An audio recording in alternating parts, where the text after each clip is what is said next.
All right, let's talk about one of the biggest leaps forward in modern AI. I'm talking about the moment computers went from just seeing words to actually understanding the connections between them. And believe me, this is a concept that's powering a ton of the AI you use every single day. So, to kick things off, I've got a little puzzle for you. It's the kind of thing that's super intuitive for us humans, but for a long time, well, it was basically impossible for a computer to wrap its head around. Okay, check this out. King minus man plus woman equals what? Think about that for a second. We're doing math, but with ideas, with concepts. How on earth could a machine figure this out? Well, the answer is, it's actually pretty simple and totally revolutionary. The answer, of course, is queen. Now, for a computer to get that, it feels like straight up magic, right? But it's not. It's this incredible application of math to language, a technique that totally changed the game for how machines could understand meaning. And this wasn't just some clever one-off party trick. The original researchers at Google who figured this out, even they were surprised. They wrote in their paper that they found these relationships went way beyond just simple grammar. The AI wasn't just memorizing rules, it was actually starting to get the deeper, semantic connections between words.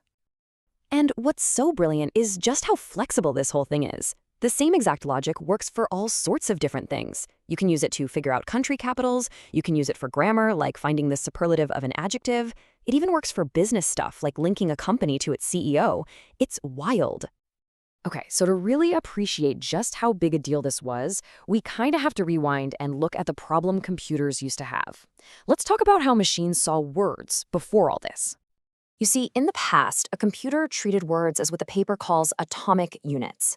Just think of every single word having its own unique random ID number. So the word cat gets an ID, and kitten gets a totally different one. To the computer, there was absolutely no built-in connection between them, none. And this really lays out that whole before and after picture perfectly. The old way meant that as far as a computer was concerned, cat and kitten were just as different as cat and boat. The goal, the new way, was to build a system where you could actually measure how similar they are. So how'd they pull it off? How do you teach a computer that cat and kitten are connected? Well, they stopped giving words those lonely ID numbers and started giving them coordinates. They basically created a giant map for the entire language. Now, this map has a technical name. It's called a vector space. Just picture this huge multidimensional space where every single word is a single point. And the main rule of this map is super simple. Words that mean similar things get placed close to each other. So on our map, cat and kitten are practically neighbors, while boat is way off on the other side of town. And this is where things get really, really clever. The distance and the direction between words on this map, they're not random at all. They actually have consistent meaning. The journey you take from one word point to another represents their relationship. Okay, let's bring it back to our original riddle.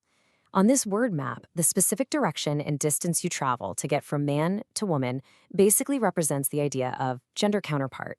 So what happens if you start at the point for king and travel in that exact same direction for the exact same distance?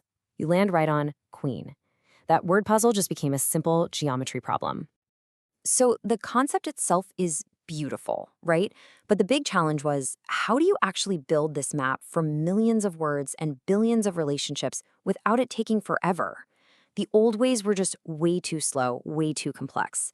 And that's where two new, surprisingly simple models changed everything.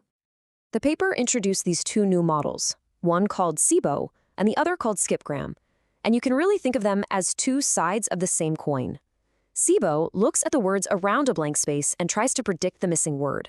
Skipgram does the exact opposite. It takes one word and tries to predict all the words you'd expect to find nearby. Let's quickly break down how SIBO works. It takes the surrounding words, the context, like in "the cat sat on the mat," it finds the average location of all those words on our map, and then it just looks for the word that's closest to that average spot. And yep, in this case, mat is probably going to be the closest fit. Now, skipgram, like we said, just flips that whole logic on its head. It starts with a single word, like mat, and it tries to guess its neighbors, words like the, cat, sat, and on. And by doing this over and over and over, trying to make better predictions each time, the model learns which words tend to hang out together, and it adjusts their positions on the map to make it more accurate. But the real stroke of genius here was just how simple these models were.